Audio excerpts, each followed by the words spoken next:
قل لا أسألكم عليه أجرا إلا المودة في القربى صدق الله مولانا العظيم وبلغنا رسوله النبي الكريم الأمين إن الله وملائكته يصلون على النبي يا أيها الذين آمنوا صلوا عليه وسلموا تسليما اللهم صل على سيدنا ومولانا محمد وعلى آل سيدنا ومولانا محمد جميع الأنبياء والمرسلين والملائكة المقربين اللهم صل على سيدنا وشفينا وحبيبنا وطبيبنا وغياثنا وغيوثنا وسيد الأنبياء والمرسلين سيدنا وملجانا وحبيبنا وطبيبنا وغياثنا وغيوثنا وصلى الله عليه وآله وأصحابه وأزواجه وأولاده وإترته وأولياء أمته أجمعين الصلاة والسلام عليك يا رسول الله وعلى آلك وأصحابك يا حبيب الله صلاة والسلام عليك يا سيدي يا رسول الله وعلى آلك وأصحابك يا خاتم النبيين مولاي صل وسلم دائما أبدا على حبيبك خير الخلق كلهم هو الحبيب الذي ترجى شفاعته لكل حول من الأهوال مقتهم مولاي صل وسلم دائما أبدا على حبيبك خير الخلق كلهم سب سے اعلیٰ اعلیٰ ہمارا نبی سب سے بالا اعلیٰ ہمارا نبی کرن و بدلی رسولوں کی ہوتی رہی چاند بن کے نکلا ہمارا نبی خلق سے اولیاء اولیاء سے رسول اور سب رسولوں سے اعلیٰ ہمارا نبی سب سے اعلیٰ اعلیٰ ہمارا نبی سب سے بالا اعلیٰ ہمارا نبی ہر قسم کی حمد و ثنا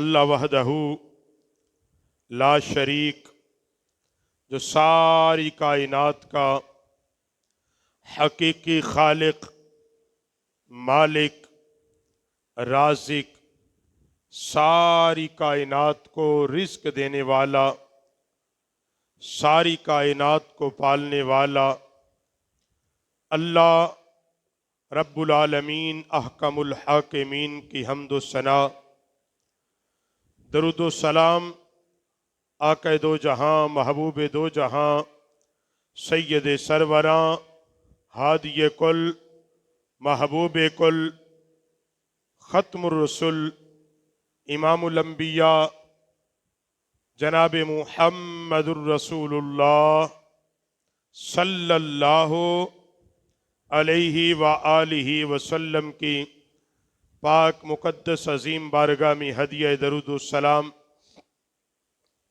اور سلام اہل بیت اطہار نبی کریم صلی اللہ علیہ وسلم کی اولاد پاک اطرت رسول جن کی محنت جن کی برکت جن کے خون کی آبیاری سے اسلام زندہ و تابندہ ہے احباب ذی وقار محرم الحرام کا یہ بابرکت مہینہ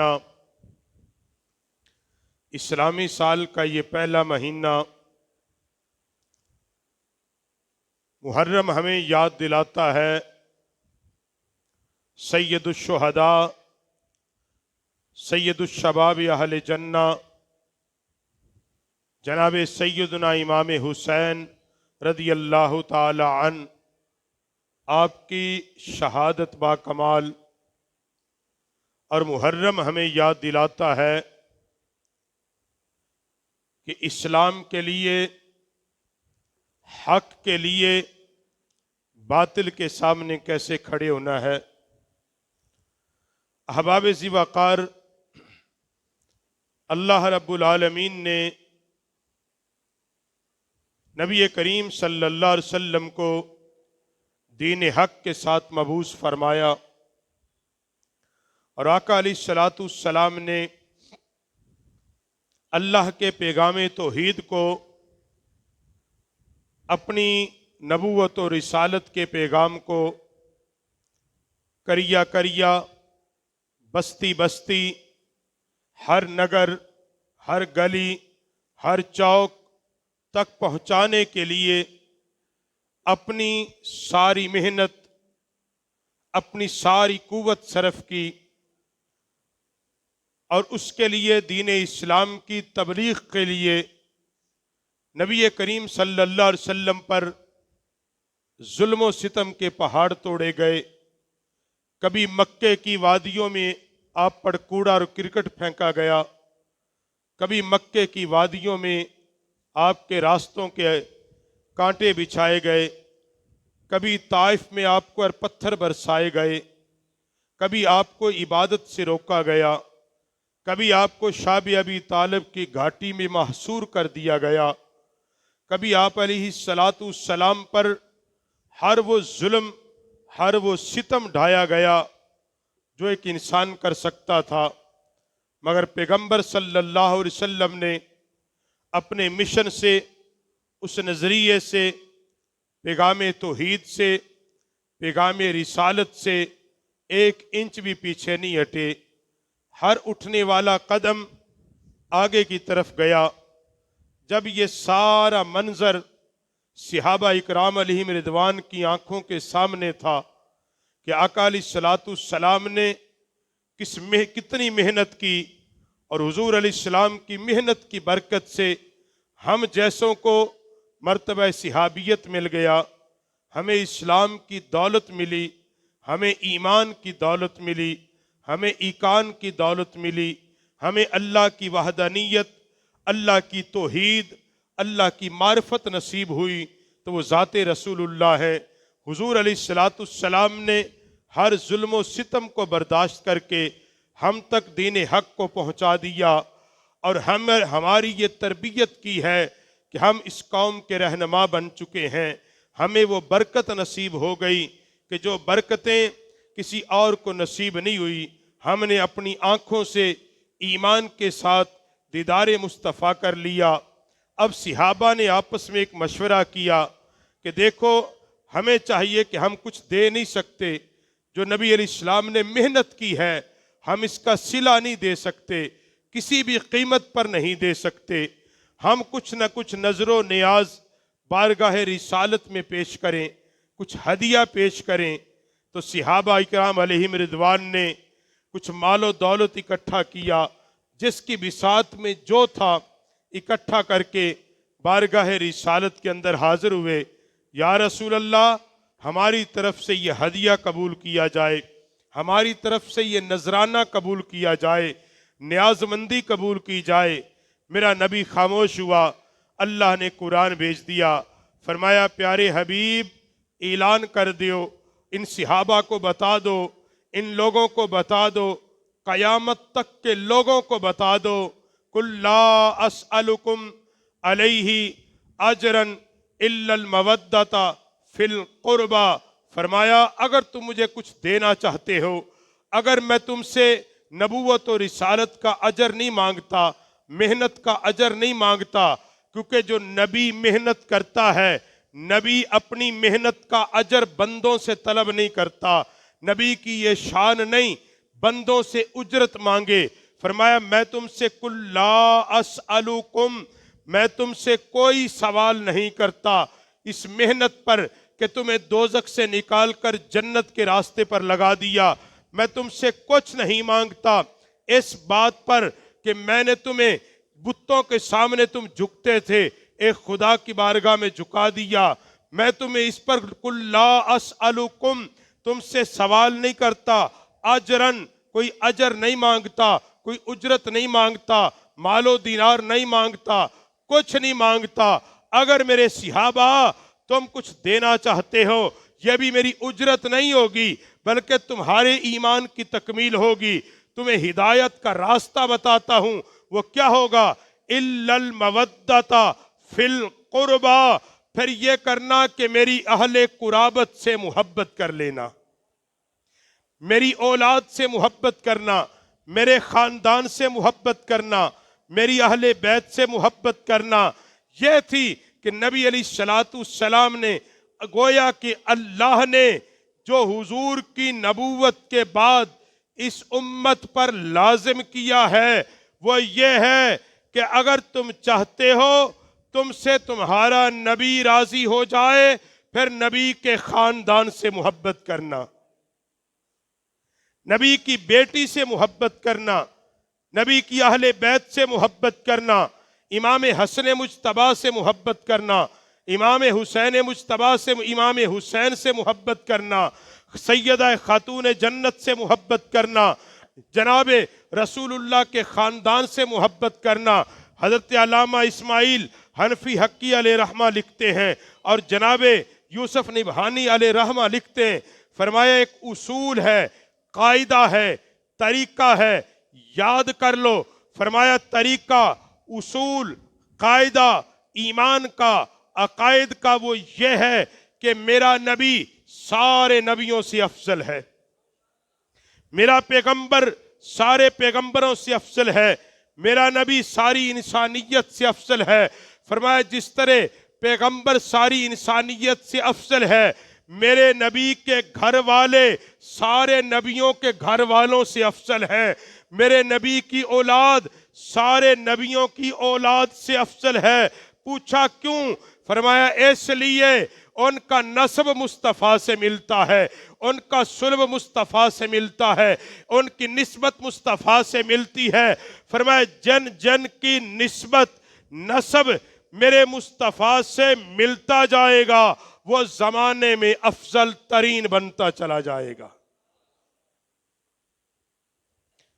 اس لیے یاد رکھو نبی علیہ السلام کی اہل بیت کی محبت یہ کوئی عام محبت نہیں، یہ ایمانیات کی محبت ہے۔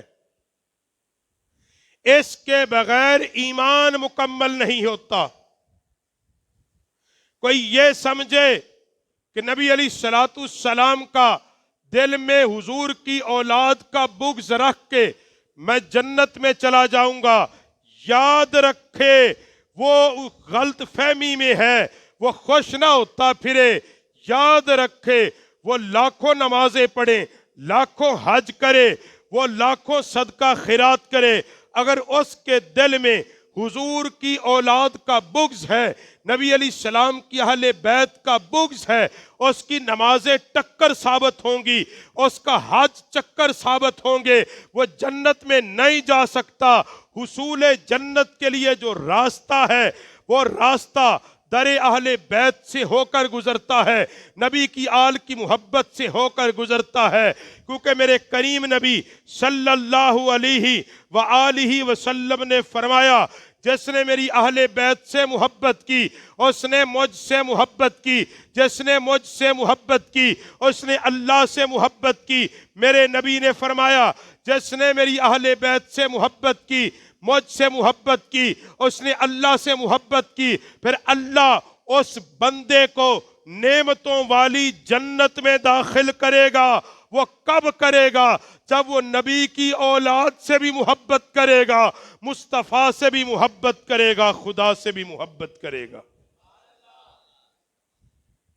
اس لیے قرآن پاک نے نبی علیہ السلام کی اہل بیت کا بالخصوص تذکرہ کیا۔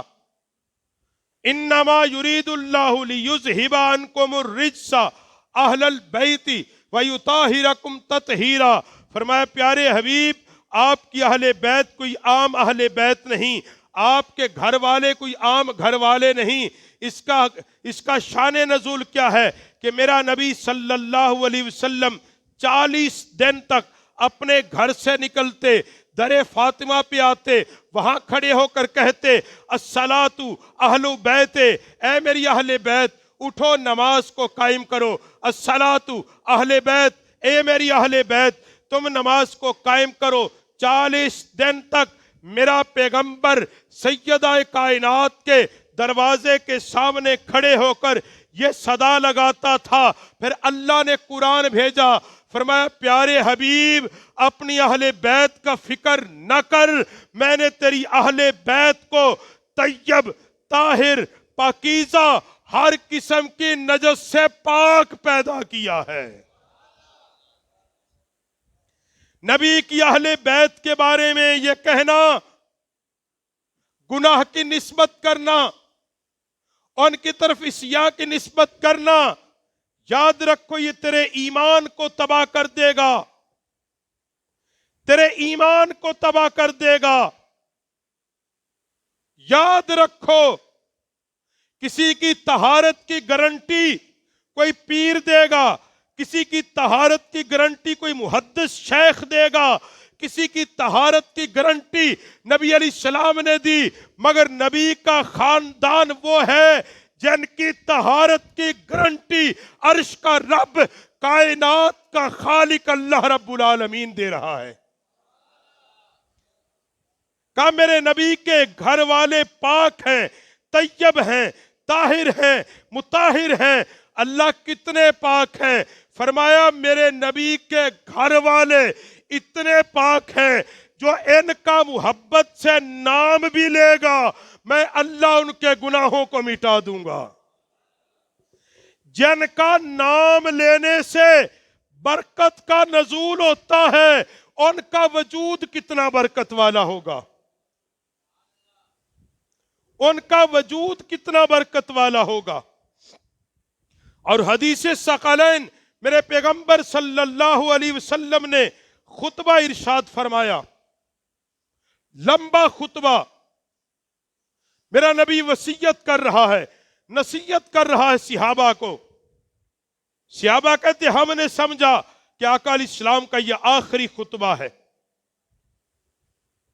آقا علیہ السلام نے جو تاکید کے ساتھ بات کی، جو تاکید کے ساتھ بات کی، کن کو؟ جماعت صحابہ کو.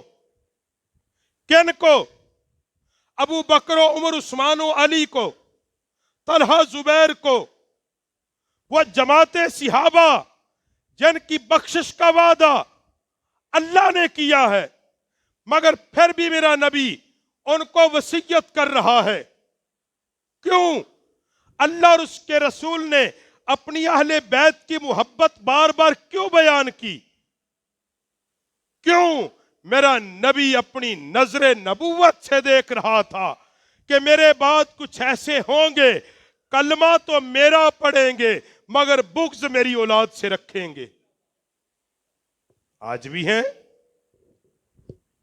آج بھی ہیں کہ جو یزید کو امیر المومنین کہتے ہیں. آج بھی ہیں جو ان لوگوں کے قصیدے پڑھتے ہیں جو دشمنان اہل بیت تھے. مر تو نہیں گئے، آج بھی وہ مقدمہ لڑ رہے ہیں. مگر یاد رکھو میرے نبی علیہ الصلوۃ والسلام نے فرمایا، اے لوگو میں تمہارے درمیان دو چیزیں چھوڑ کے جا رہا ہوں، دو چیزیں تمہارے درمیان چھوڑ کے جا رہا ہوں. صحابہ متوجہ ہوئے، میرا نبی اب وصیت کرتا ہے. میرے نبی نے فرمایا میرے بعد اگر ہدایت کے راستے پر قائم رہنا چاہتے ہو، تم چاہتے ہو گمراہ نہ ہو، تم چاہتے ہو دین سے نہ ہٹو، تم چاہتے ہو صراط مستقیم سے نہ ہٹو، تم چاہتے ہو اسلام پر قائم رہے، تم چاہتے ہو جنت میں چلے جاؤ، اے میرے صحابہ، اے لوگو تمہارے درمیان دو چیزیں چھوڑ کے جا رہا ہوں. مضبوطی سے تھام لینا، ان کو پکڑ لینا، ان کو نہ چھوڑنا. کیا چیزیں؟ میرے نبی نے فرمایا ایک کتاب اللہ، فرمایا ایک اللہ کی کتاب ہے، اللہ کا قرآن ہے، اس کو نہ چھوڑنا، اللہ کے قرآن سے وابستہ رہ جانا. میرے نبی نے دوسری بات جو فرمایا اہل بیتی، فرمایا دوسری بات میری اہل بیت کے دامن کو پکڑ لینا. دو چیزوں کو بیان کیا ہے، اس نقطے کو سمجھ لیں. اللہ کے نبی نے کتاب کے ساتھ اہل بیت کا ذکر کیا ہے. کس کا ذکر کیا؟ اہل بیت کا ذکر کیا ہے، اولاد کا ذکر کیا ہے، محبت اہل بیت کا ذکر کیا ہے. فرمایا یہ دونوں لازم اور ملزوم ہیں. صبح قیامت تک جو میری اولاد ہوگی وہ قرآن کو نہیں چھوڑے گی، اور جو مجھے راضی کرنا چاہتے ہیں وہ میری اولاد کو نہ چھوڑیں. لازم اور ملزوم ہیں. فرمایا حق والے وہ ہوں گے جو قرآن سے بھی محبت کریں گے اور نبی کی اہل بیت سے بھی محبت کریں گے. لازم اور پھر اصول سمجھ. نبی نے فرمایا کتاب اللہ اور اہل، حضور نے یہ نہیں کہا کتاب اللہ اور اصحاب رسول. کیوں؟ اہل بیت اور صحابی کی تعریف الگ ہے. اہل بیت اور صحابی کی تعریف الگ ہے. دیکھو صحابی وہ ہے جس نے ایمان کی، نبی علیہ الصلوۃ والسلام کا کلمہ پڑھا، جاگتی ہوئی آنکھوں سے حضور کا دیدار کیا، حالت ایمان پر وصال ہوا. وہ کیا ہے؟ وہ کیا ہے؟ حضور آخری پیغمبر تھے. حضور جانتے تھے کہ جو آج صحابہ موجود ہیں 1-2 صدی کے بعد ان میں سے دنیا میں کوئی نہیں ہوگا، مگر میری اہل بیت اور میری اولاد صبح قیامت تک قائم رہے گی. اس لیے قرآن بھی صبح قیامت تک، میری اہل بیت بھی صبح قیامت تک. اس لیے کہا کہ لوگوں یہ نہ سمجھنا جو آج ہیں ان کا ادب ہے کہ جو صبح قیامت تک میری اولاد ہے، میری ہر اولاد کا احترام تم پہ لازم ہے. آل سادات کا احترام ہم پہ لازم ہے. اور آقا علیہ الصلوۃ والسلام نے ارشاد فرمایا، حضرت ابو سعید خدری راوی ہیں کہ آقا کریم صلی اللہ علیہ وسلم نے فرمایا چادر ڈال کے فرمایا یا اللہ یہ میری اہل بیت ہے، اللہم ہاؤلائی اہل بیتی، اللہ میری اہل بیت ہے، اللہ میں محمد ان سے محبت کرتا ہوں، اللہ جو ان سے محبت کرے اللہ تو اس سے محبت فرما. اور پھر محبت امام حسنین کریمین، نبی کی تو ساری اولاد ہے، مگر آقا علیہ الصلوۃ والسلام نے امام حسین اور امام حسن سے جو محبت کے اصول بنائے وہ کوئی ایسی محبت نہیں تھی جیسے ایک عام نانے کو نواسے سے ہوتی ہے، وہ ایسی نہیں تھی، وہ اس سے اوپر تھی. وہ محبت ایمانیات کی محبت تھی، وہ محبت عقیدے کی محبت تھی. عام جو نانا کی نواسے سے محبت وہ فطری محبت ہے، دادا کی پوتے سے وہ فطری محبت ہے. مگر میرے پیغمبر صلی اللہ علیہ وسلم نے امام حسین اور امام حسن مجتبیٰ سے جو محبت کی مثالیں قائم کی ہیں، قیامت تک تاریخ میں ایسی محبت کی مثال نہیں ملے گی. کیسی ہیں؟ میرا نبی خطبہ دے رہا ہے، نواسا چل کے آیا، میرے پیغمبر نے اپنا ممبر چھوڑ کر نواسے کو اٹھایا، ممبر چھوڑ کر نواسے کو اٹھایا. میرا نبی اپنے گھر سے نکلا، فاطمہ الزہرا کے دروازے سے گزرا، امام حسین کے رونے کی آواز آئی، میرا نبی اندر گیا، فرمایا فاطمہ میرے حسین کو رلایا نہ کر، جب یہ روتا ہے محمد کا دل روتا ہے، اس کو رلایا نہ کر، جب یہ روتے ہیں محمد کا دل روتا ہے.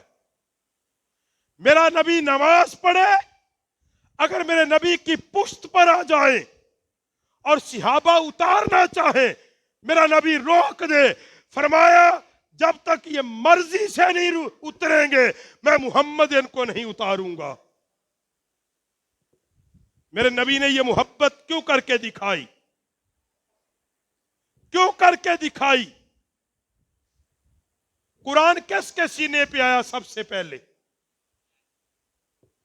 میرے محمد کے سینے پہ آیا ہے۔ سب سے پہلے قرآن کس کے سینے پہ اترا؟ رسول اللہ کے سینے پہ اترا۔ اور اس سینے پہ اگر کائنات میں کوئی بچہ کھیلا ہے وہ فاطمہ کے لال حسن و حسین کھیلے ہیں۔ حسن و حسین کھیلے ہیں۔ یاد رکھو میرے نبی کی محبت کتنی اعلیٰ تھی۔ میرے پیغمبر نے اذان حکم ضرور دیا ہے اذان کا، مگر کسی کے کان میں اذان پڑی نہیں۔ نبی علیہ الصلوۃ والسلام میں کہیں نہیں ملتا حدیث میں کہ جب اذان کا حکم حضور نے خود کھڑے ہو کے اذان پڑھی ہو، نماز کے لیے بھی نہیں کہیں ملتا۔ اس کی ایک اپنی وجہ بیان کی علماء نے، کہ جب نبی بلائے سب پہ آنا فرض ہو جاتا ہے، اس لیے حضور نے اذان نہیں پڑھی کہ جب میں اذان دوں گا اگر کوئی نہ آیا تو اس کا ایمان چلا جائے گا۔ اس خیال سے نبی علیہ السلام نے صحابہ سے کہا پڑھو پڑھو، مگر جب امام عالی مقام اس دنیا میں تشریف لائے، میرا امام عالی مقام اس دنیا میں جب تشریف لائے تو اس کے کان میں اذان کسی اور نے نہیں، امام الانبیاء نے پڑھی تھی، خود رسول پاک نے پڑھی تھی۔ میرے نبی نے اپنا لاب دہن کی گھٹی دی تھی۔ میرے نبی نے زبان چسا چسا کے امام حسین کو بڑا کیا تھا۔ کوئی عام تو نہیں تھے یہ لوگ کہ جن کی محبت کو تم عام سمجھتے ہو۔ اگر عام ہوتے تو اللہ قرآن میں کیوں زور دیتا کہ میرے نبی کا کلمہ پڑھنے والوں میں اس وقت تک تمہارا ایمان قبول نہیں کروں گا جب تک تم مصطفیٰ کی اولاد سے محبت نہیں کرو گے۔ یاد رکھو نبی علیہ السلام کی اولاد کی جو محبت ہے، اس کے بغیر تمہارا ایمان مکمل ہے، ایمان مکمل ہے، ایمان مکمل ہے۔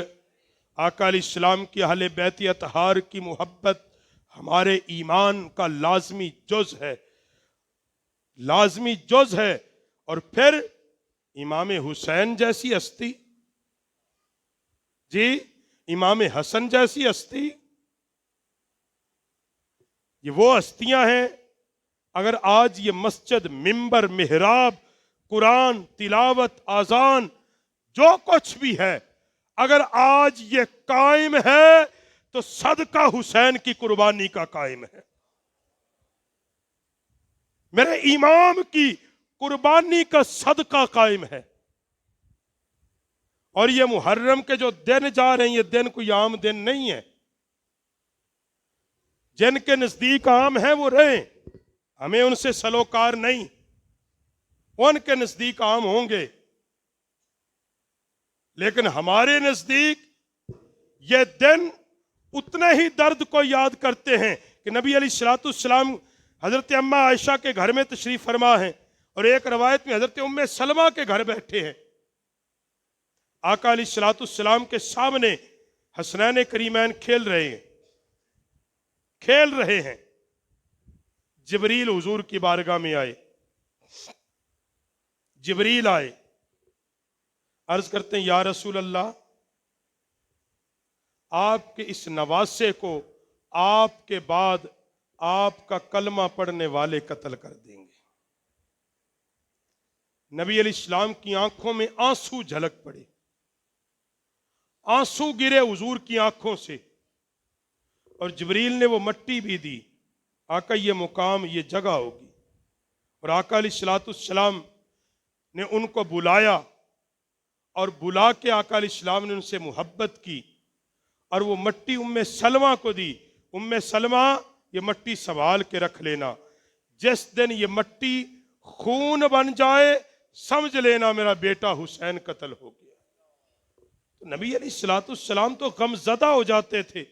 آقا علیہ الصلوۃ والسلام اکثر امام حسنین کریمین کو اپنی گود میں بٹھاتے, ان کے سروں کو سونگتے. عام طور پہ ہم بوسہ لیتے ہیں, میرا نبی سونگتا. صحابہ نے عرض کی یا رسول اللہ یہ عجب منظر ہے محبت کا.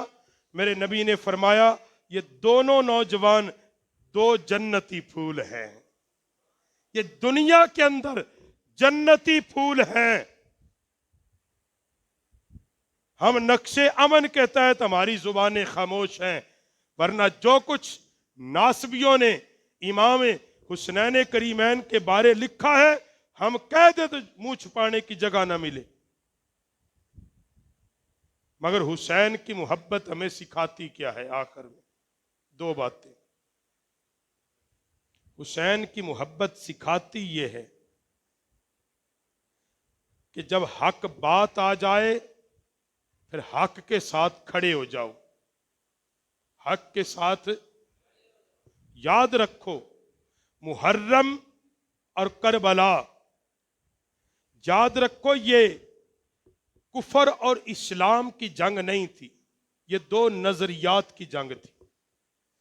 ایک نظریہ تھا باطل, ایک نظریہ تھا حق کا, قرآن و سنت کا. ایک نظریہ تھا بادشاہت کا, مرضی کا. مگر امام علی مقام نے اعلان کیا کہ ساری کائنات بھی اکٹھی ہو جائے گی, میں حسین محمد کے دین کو بچا کے رہوں گا. میں اکیلا بھی کھڑا رہا, میں رسول اللہ کے دین کے ساتھ کھڑا رہوں گا. اور امام علی مقام نے جان دے دی. کس کے لیے؟ اپنے نانا کے دین کے لیے, اس نظریے کے لیے جو نظریہ مکے کی وادی سے نکلا تھا اور کربلا سے پھر اس طرح گونجا کہ صبح قیامت تک جہاں تک اسلام جائے گا میرے حسین کا فیضان بھی جائے گا, میرے حسین کا ذکر بھی جائے گا, تعلیمات بھی جائیں گی. تو احباب ذی وقار ہم نے یہ کرنا ہے. ہم کیا کر سکتے ہیں؟ میں نے جو بات کی کہ نبی علیہ السلام نے جو یہ بات کی کہ میں تم سے کچھ نہیں مانگتا مگر کیا میری اہل بیت سے, علماء نے لکھا ہے اللہ کے نبی نے یہ جو مانگا میری اولاد سے محبت, یہ اجر رسالت کے لیے نہیں تھا, یہ اس لیے تھا کہ میں بعد والوں کو ہدایت کا راستہ بتا دوں, ایمان کا راستہ بتا دوں کہ تمہیں ایمان اور ہدایت کہاں سے نصیب ہوگی. کہیں ایسا نہ ہو کہ تم میرے نبی کی حضور علیہ الصلوۃ والسلام یہ چاہتے تھے, کہیں ایسا نہ ہو کہ تم میری اہل بیت کا دامن چھوڑ دو. جب دامن چھوڑو گے, محدث چوچوی فرمایا کرتے تھے, فرماتے ہیں قرآن اسی کو سمجھ آئے گا جس کے دل میں نبی کی اولاد کی محبت ہوگی. قرآن سمجھنے کے لیے ان کی محبت ضروری ہے. ہم محبت ایک دن کرتے ہیں, حسین کی محبت ایک دن کا نام نہیں ہے. ہم 10 محرم کو 10 کلو پانی, ادھا پھکا ادھا میٹھا, بڑا مار کا مار دینے سی جناب سبیل لائی سی. حسین کو تیری سبیل کی ضرورت ہے. اور میں یہ کہوں گا کہ خدا کے لیے کیا گھر میں ایسا پیتے ہو؟ اگر لگانا بھی ہے حسین کے لیے لنگر تو پھر حسین کے لیے لنگر ہے. ایسا کبھی آپ نے ایسا چٹا پانی اور کالا پانی گھر میں بھی پیا ہے؟ نہیں نہ پیندے. تو پھر حسین واسطے یہ تو لبیا ہے. آلہ دو, دیکھو ان کی شان بڑی آلہ ہے. لنگر دو پھر اس طرح دو کہ دیکھنے والے دنگ رہ جائیں کہ یہ حسین سے محبت کرنے والے ہیں. جی پھر یہ شان نال دیو نا لنگر, اس محبت نال لنگر دیو نا کہ دیکھنے والے نو ہوئے کہ واقع حسین سے محبت کرنے والے ہیں. اور ہم ایک دن پانی بانٹ کے کہیں جی بس نہیں. حسین کا درس یہ ہے کہ ساری زندگی مصطفیٰ کے دین کو نہیں چھوڑنا. یہ ہم کرتے کوئی نہیں. سانو ہن کوئی دعویٰ مارے اسی آنے مولوی تو مسیتو چل, ہمارا تو یہ حال ہے نا، مولوی سخت تقریر کر دے ظالم جابر حکمرانہ دے خلاف، آ جان بچارا کوئی آکے جی تھوڑا مولوی سخت بنو گے، مولوی تو چھٹی نہیں کرنا۔ اپنے اندر یہ پیدا کرو غیرت ایمانی، اصل یہ ہے حسینیت کہ پھر جو مرضی ہو جائے ہم غیرت ایمانی کے لیے کھڑے ہیں، ہم حضور کی عزت کے لیے کھڑے ہیں، ہم قرآن کے لیے کھڑے ہیں، ناموس صحابہ کے لیے کھڑے ہیں، ناموس اہل بیت کے لیے کھڑے ہیں۔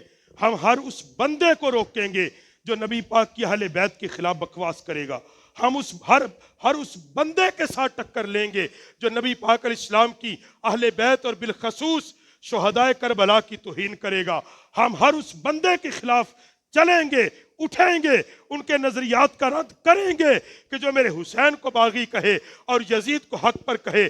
ہم یہ لعنت کریں گے کہ یزید کل بھی لعنتی تھا، آج بھی لعنتی ہے، قیامت تک لعنتی ہے۔ یزید کل بھی جہنم میں جا تھا، آج بھی جہنم میں ہے، قیامت تک جہنم میں ہے۔ اور حسین کل بھی جنتی نوجوانوں کا سردار تھا، آج بھی مالک جنت ہے، اور قیامت کے دن بھی میرا حسین مالک جنت ہوگا۔